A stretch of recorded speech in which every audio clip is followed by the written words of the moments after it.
Some of you that I know there's a game at 12 again. But this is advice just for everybody. Dave, I see you over there. I want you to listen. There's two windows. You got IU starting at 12, right? We got the Bengals at 3. So I don't know if you're a Bengals fan, but that's a long window of sports consumption to deal with. So I want you to go easy during the IU game, knowing that you're going to have to still eat and drink during the Cincinnati game. Okay, I need you to last till the fourth quarter we need. So that's just a little bit of advice. I've seen some people not make it to the finish line on those days, and it's sad because we want to root our teams on to victory. So just a word to the wise.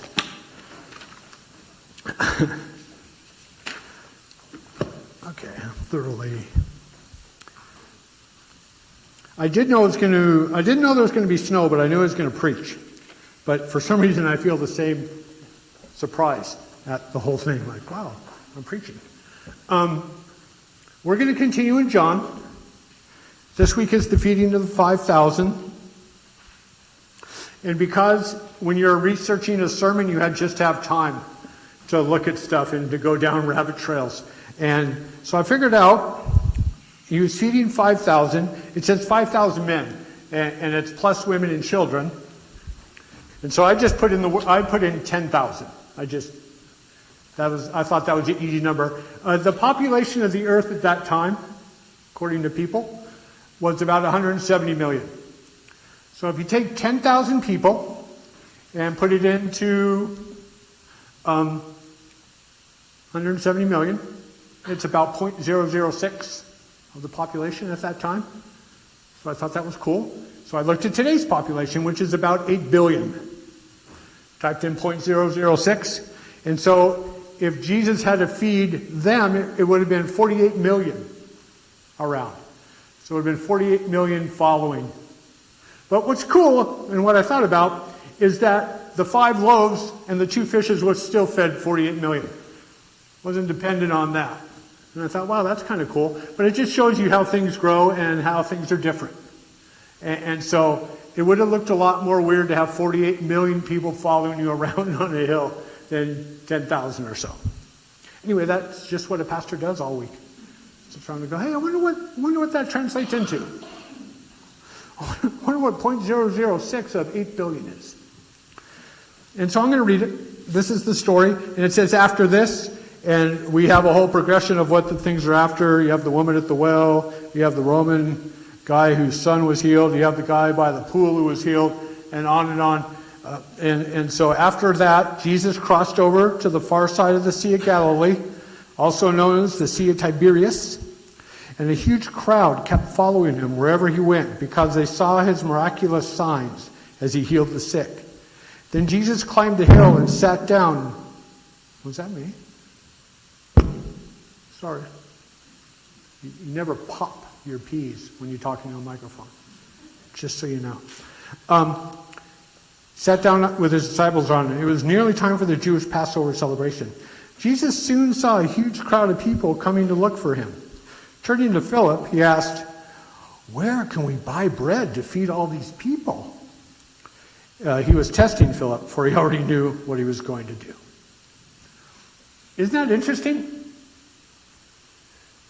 He was testing Philip. He already knew. He already knew what was going to happen. He knew what he was going to do. He'd already spied out the landscape. This is no problem. But he was testing Philip. And I just wonder, to me it's like, does he say stuff? Do I encounter situations where it looks impossible or it looks weird, but he's just testing something inside of me? And then you wonder, well, what's the test? Hey, Philip, shoot, what are we going to do? It looks like we really dug ourselves into a hole this time. What do you think? And if you read all the different, it's one of the only of the 2 miracles recorded in all 4 Gospels. But you wonder, Jesus, how he tests you, the questions and the situations that you run into. Is he testing you? Or, you know what I mean? What is he looking for in you? But anyway, Philip said, even if we worked for months, Jesus, we wouldn't have enough money to feed them. And I'm thinking to myself, Who eats money? I don't. But isn't that funny? That's how he put it. We both know what he means, or we all know what he means. He means money equals power. And so if you have enough money, you have the power to go out and buy enough to feed them. But the way he phrases it is kind of, I think, maybe as a test. Like, what do you rely on? And I did it again. He says, yeah, we wouldn't have enough money to feed them. You don't eat money, wouldn't have enough power. And I think he fails the test right there. Because Jesus said you either love one or love the other. You can either follow God or follow money when you solve your problems, when you solve your situations, when you evaluate your value of not only yourself, but evaluate your value of other people. And so the comfort and the security that we all get when our bank accounts are fat is just shows us how much we rely on money to give us comfort and security. And I'm first one. Shoot, if I love having 6 zeros in my bank account. That's why I'm a pastor. Joke. Thanks, Rick, for laughing. Courtesy laugh. You know what it is? I just figured out I don't have my little wind popper on there. So I won't make any more sudden bursts of air. Then Andrew, Simon Peter's brother, spoke up. There's a young boy here with 5 barley loaves and 2 fish. But what good's that with such a huge crowd? Tell everyone to sit down, Jesus said. So they all sat down on the grassy slopes. The men alone numbered about 5,000. Then Jesus took the loaves, gave thanks to God, and distributed them to the people. Afterward, he did the same with the fish. After they all ate as much as they wanted, and they all ate as much as they wanted. After everyone was full, Jesus told the disciples, now gather the leftovers so that nothing is wasted. So they picked up the pieces and filled 12 baskets with scraps left by the people who had eaten from the 5 barley loaves. When the people saw him do this miraculous sign, they said, surely this is the prophet we have been expecting. There's a whole gang load of ways you could go down. You could talk about conservation and picking up after yourself when you're a camper. Leave the field better than when you saw it. You could talk about the numbers. He does it 12 and 5 and all that. John, it costs a lot of money to write back in the day, so you know that there's some kind of numerical message being expressed here that he wants you to think about. I don't know if the 5,000 just agrees with everybody else. But the boy is really what intrigues me. This is the only gospel that mentions the boy with the 5 loaves and the fishes. And in the other gospel, Jesus asks the disciples, like, well, what should we do? And their first response is, send them away. Get rid of them. This is a problem we don't need. We can't help them. There's too many of them. Leave. Go. And so, he's playing. If you read the different gospels, you hear little different pieces. But this is obviously what Jesus saw when he asked Philip. He saw the boy. He knew the boy was there with the 5 loaves and the 2 fishes. The 5 loaves is a miraculous sign hearkening back to 2 Kings when a prophet named Elisha had just a few barley loaves and he was able to feed his whole army. Obviously hearkening back to manna in the wilderness when Israel was going through the wilderness. And so all those thoughts are in play. But what I really like is I think it's exposing a principle for us to ponder in our lives if we take the position of the boy. I'm gonna say that Jesus didn't rip the 5 fish and the 5 loaves and the 2 fish away from the boy, because that is not acting in his nature. I could see the apostles doing that, like just, hey, give me your food. But I'm thinking that it was a voluntary act by the boy offering it to Jesus, what he had, wondering if it would make any difference at all. And a funny thing to do as you think about the Bible is to ponder Jesus' miracles. He's not a really ex nihilo guy, which means he just brings something out of nothing. He's more of a guy that if he has something, miracles happen. Miracles happen. Like if he raises somebody from the dead, someone has to be dead first. If he's going to give somebody sight, they have to be a human. You know what I mean? If he cures a withered hand, he needs something to work with, usually. He's within that realm. I'm sure he could just snap his fingers and a bird would appear. That's not what I'm talking about. What I'm talking about is the revelation of the Bible into the meaning of what it is, which is this boy just had 5 loaves, 5 fish. How many loaves? He had a couple burgers and fries. And he had to serve all of them. Because that plays into exactly who we are. All we have against this world of confusion, all we have against this world of pain, all we have against this world that is dedicated to destroying itself is 5 loaves of bread and 2 fishes. And that's metaphorically speaking about what we can offer to Jesus in this world. And it's understanding that principle that will not only get us out of here in time to watch the game, but could trend in your mind about how you can encounter the world today. How you can see your value. Because the most valuable guy in that crowd that day besides Jesus was the little boy with the 5 loaves and the 2 fishes. He gave Jesus something to work with. He participated in the adventure. Like, here you go. Have at it. Do what you want. Just make sure I get my fair share. And that goes along with Jesus. Jesus was talking about the kingdom of heaven in Matthew 13. And Jesus used this illustration in verse 31. He said, the kingdom of heaven is like a mustard seed planted in a field. It's the smallest of all seeds, but it becomes the largest of the garden plants. It grows into a tree, and the birds come and make nests in its branches. And you can tell when someone's not really getting it when they go, well, the mustard seed wasn't the smallest seed. Their seed's smaller than a mustard seed. It's like, dude, you're missing the point.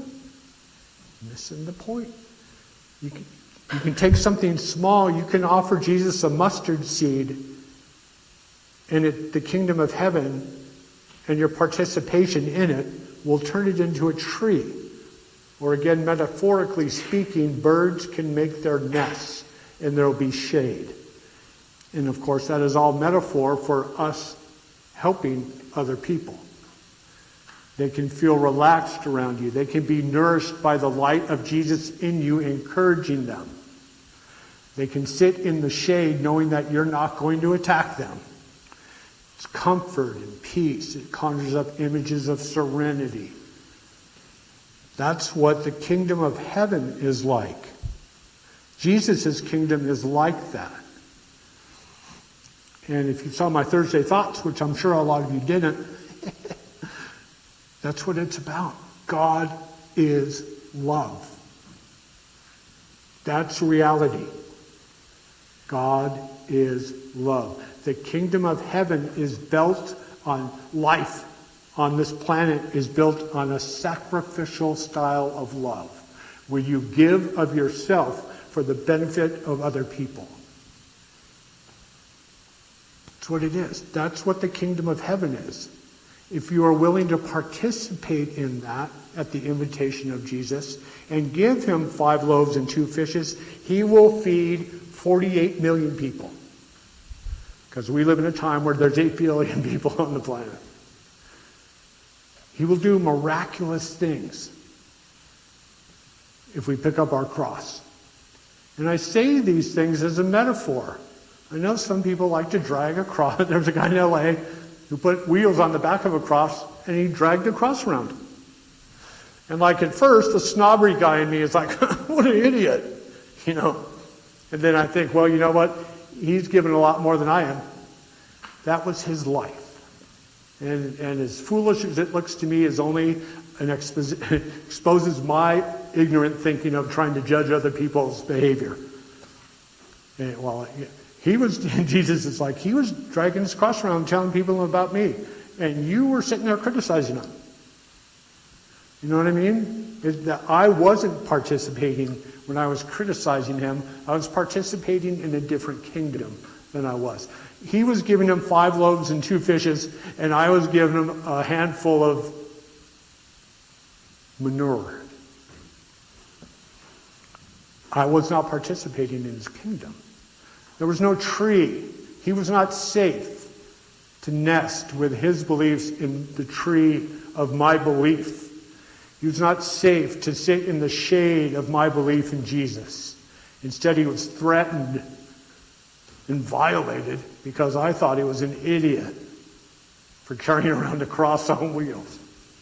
Could be eating it in and out right now, dude. What are you doing? Why would you give up your life? It goes on and on, right? Because that's the kingdom of that's the kingdom of heaven. How do you participate in the kingdom of heaven? What are you giving to Jesus?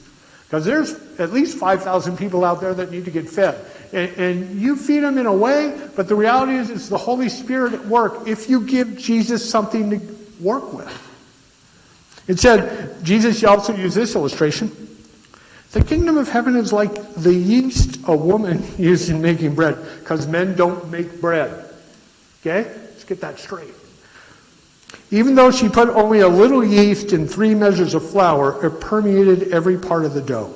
And so I know what 3 measures and a little bit means. It means that you have something this big, like 5,000 people, and you have something this small, like 5 loaves and 2 fishes, but you throw it into the middle of it.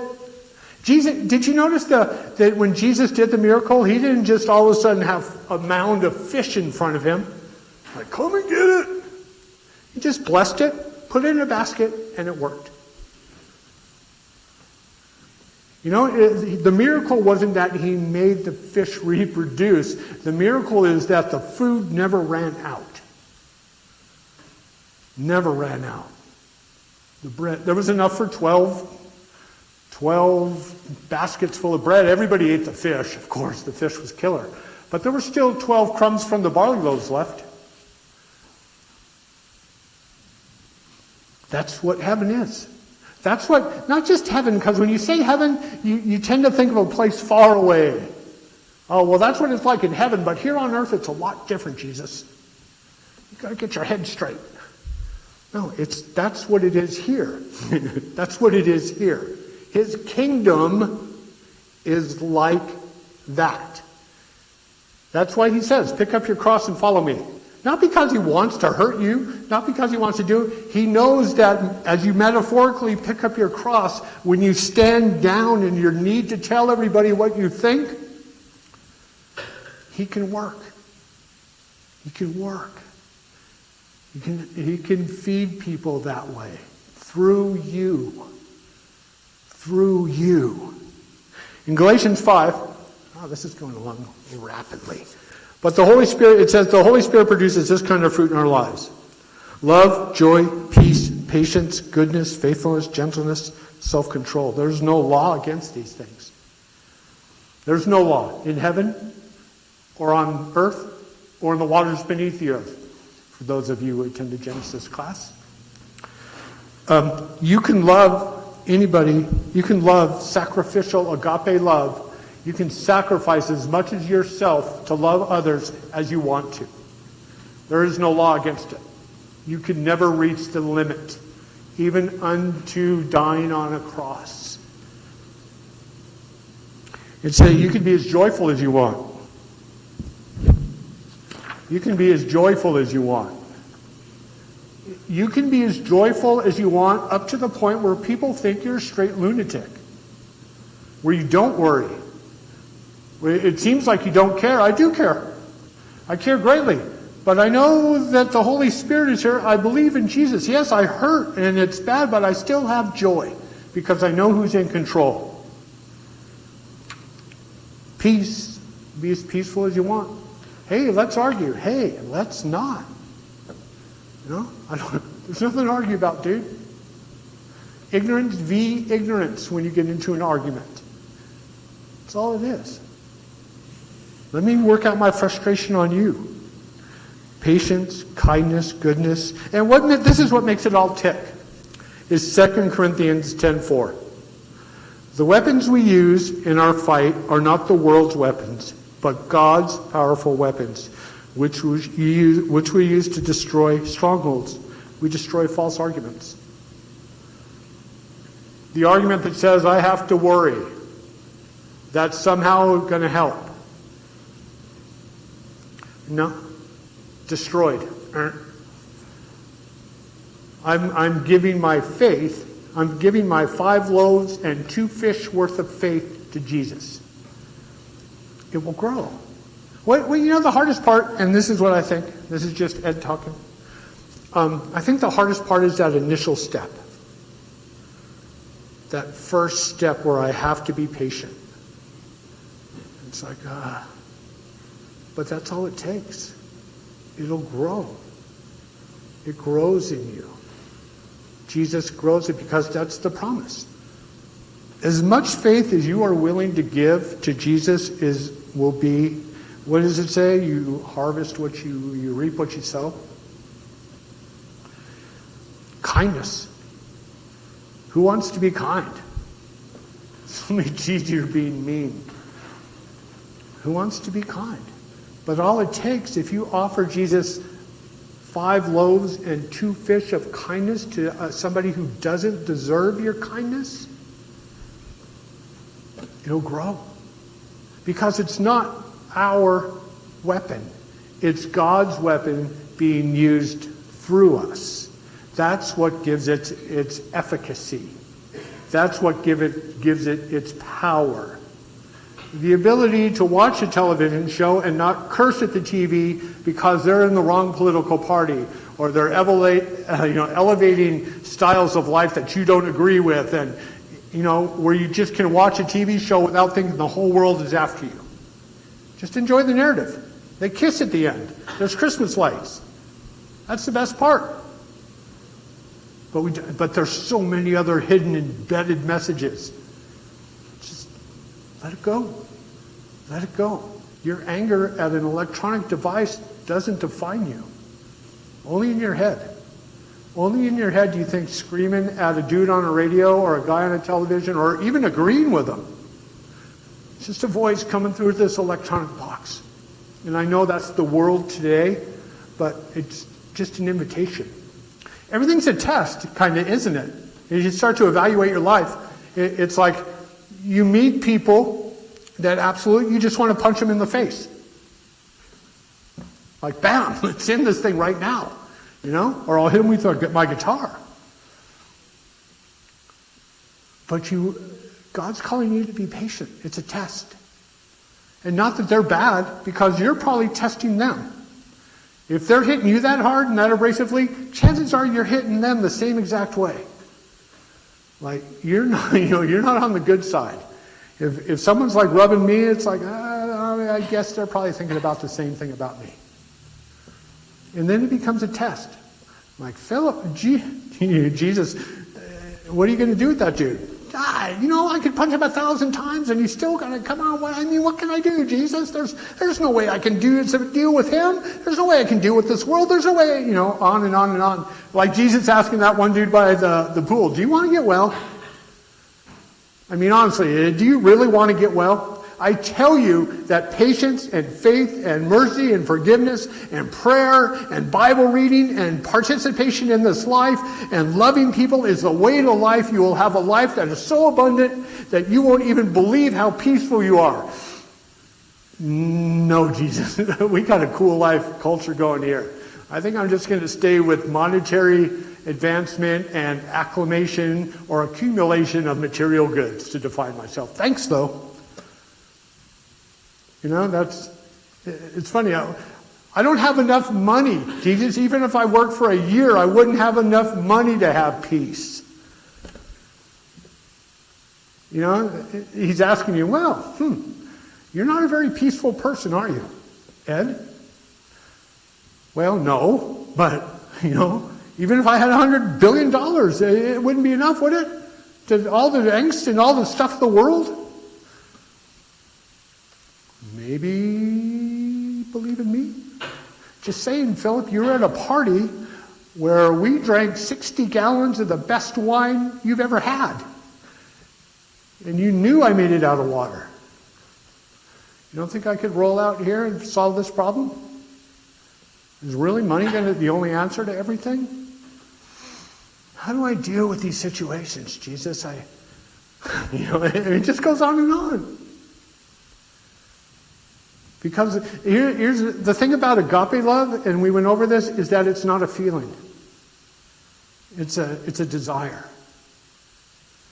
And if you can never get past your feelings down into the desire level where you know what you really want, I want to know Jesus. I want the peace of Jesus. I don't want anything else. I want to know, what did Paul say? I just want to know Jesus and Him crucified and resurrected.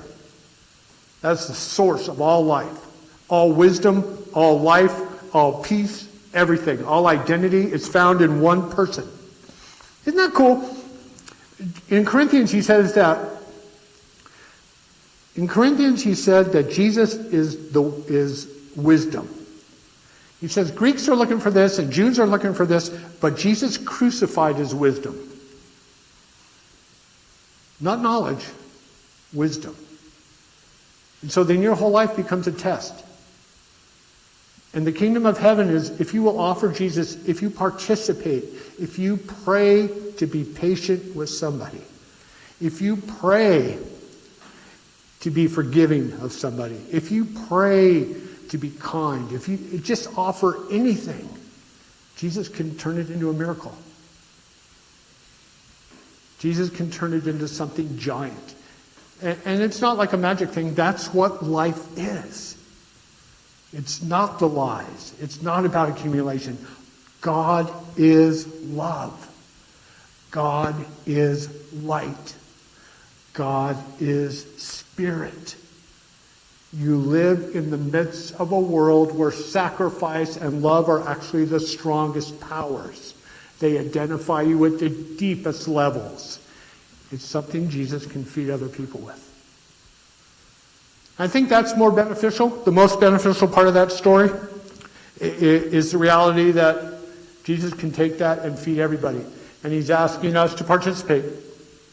Do you have 5 loaves and 2 fishes that you can offer me? At the cross. I always got to think of a segue to do my last song. We think it was a loss when Jesus went to the cross. And that rhymes, and I didn't mean it to, but I'm sorry. We think it was a failure for Jesus to go to the cross and die. We would evaluate our lives if we went to the cross as absolute failure. I failed in everything that just happened. All my plans, all my desires, I'm dead. I failed.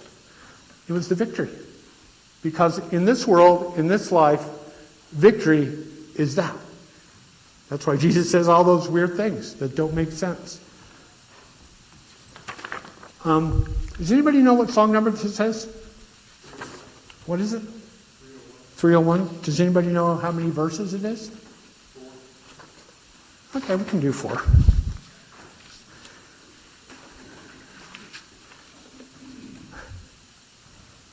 It's being vulnerable time. I don't really know how to play this song, so we're going to do our best. But I like this song, and this is a song that popped in my head, and honestly, this was Jesus' sacrifice. And it's a lot more than 5 loaves and 2 fishes.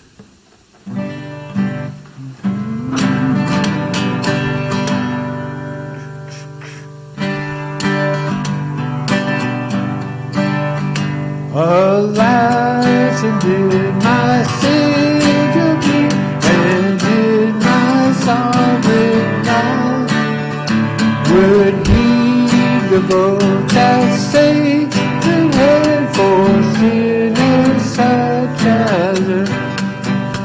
At the cross where I first saw light, and the burden of my heart rolled away.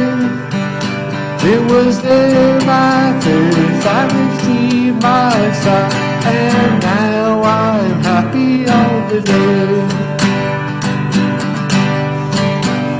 'Cause my God, my blessed faith, while Calvary's cross, that's right, is all my heart in thankfulness, and melt my eyes to tears. At the cross where I first saw light, and the burden of my heart rolled away. It was there by faith I received my sight, and now I am happy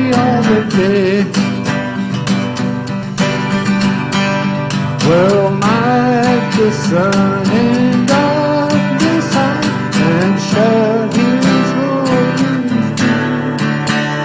When Christ the mighty man to die, for man the creature sin. At the cross where I first saw light, and the burden of my heart rolled away. It was there by faith I received my sight, and now I am happy all the day. The lust and my flesh you faced, while Calvary's cross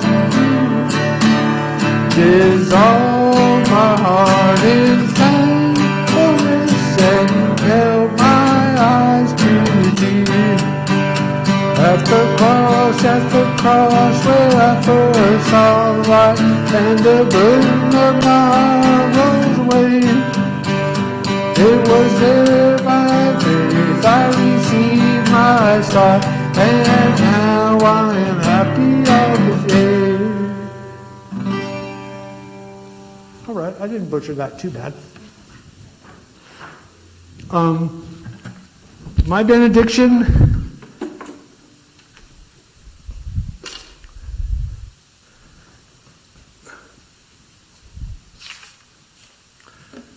I pray that we all deepen our understanding of what this world is. And Jesus as the perfect example of human life to us. I pray that he becomes our role model for how we encounter others and how we encounter life and the values that we hold. And that we continue to grow and we continue down that path to understand Jesus and to know Jesus crucified and resurrected and sitting at the right hand of the Father. I don't know how the last song starts, so. I'll be with you till we meet again. I just want to hold you. With his sheets of glory hold you. God be with you till we meet again. Thank you, Rick. You guys have a great week. Be careful driving home. Go IU. Go Bengals.